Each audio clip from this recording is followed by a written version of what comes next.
We knew from the day Daniel was born he would need a kidney transplant.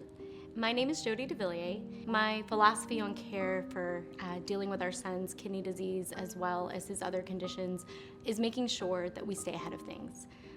Prevention is the best form of medicine. At the end of the day, the more you know, the more you can do. Daniel is our first child. We went into our 20-week ultrasound, and that's when we found out all of his amniotic fluid was trapped on the inside of his body, and he had a lower urinary tract obstruction. That day we were told to terminate our son. We performed 2 surgeries in utero, and Daniel was only the 8th time that surgery was attempted in the world, and only the 2nd time it was successful. We knew that having all of his fluid trapped on the inside of his body, he'll need a kidney transplant day 1 of life. Daniel's kidneys were damaged enough in utero that we knew at some point in time he would outgrow his native kidneys. So we outgrew their natural function at age 5. Daniel's transplant went as close to textbook as a transplant could go. His body took to the kidney beautifully. His creatinine went from almost 5 down to 0.6. We live week to week at different parts of our life. We live blood test to blood test. And we went in for his standard labs, and I got the dreaded 1-hour call. And sure enough, labs were worse.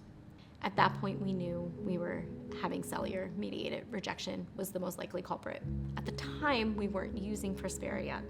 This is, roughly 5 years ago. And so part of his protocol was sending DNA out to a lab that took quite a long time to get back. There's a lot of stress. So you know you have a problem, but you don't know what it is. It's nothing like today. We wanted the best, because at the end of the day, you have to find a team that's not just incredibly good at their craft, but that fits your family. As you work day in and day out with them to give your child the best quality of life, why would you ever eliminate a potential tool in their tool belt? Having a test that can tell you within a level of certainty that's much higher than your typical blood result versus creatinine, that you are probably facing cellular rejection, like a Prospera, a cell-free DNA test, that stops a lot of that worry. We can know that we simply need to adjust an anti-rejection medication. We're not looking at a 2-week stay for additional rejection mediation treatment. Since starting having Prospera as part of our continual care regimen, we've actually been able to avoid at least 3 biopsies. Every biopsy we avoid, I avoid removing him from his everyday life. Prospera is a simple part of his 6 weeks labs, and all of a sudden, with no additional invasive action, I have more knowledge. I have data that could prevent my son from needing a biopsy. If I had one piece of advice for fellow parents, for fellow patients, it would be, do not be afraid of what is already happening.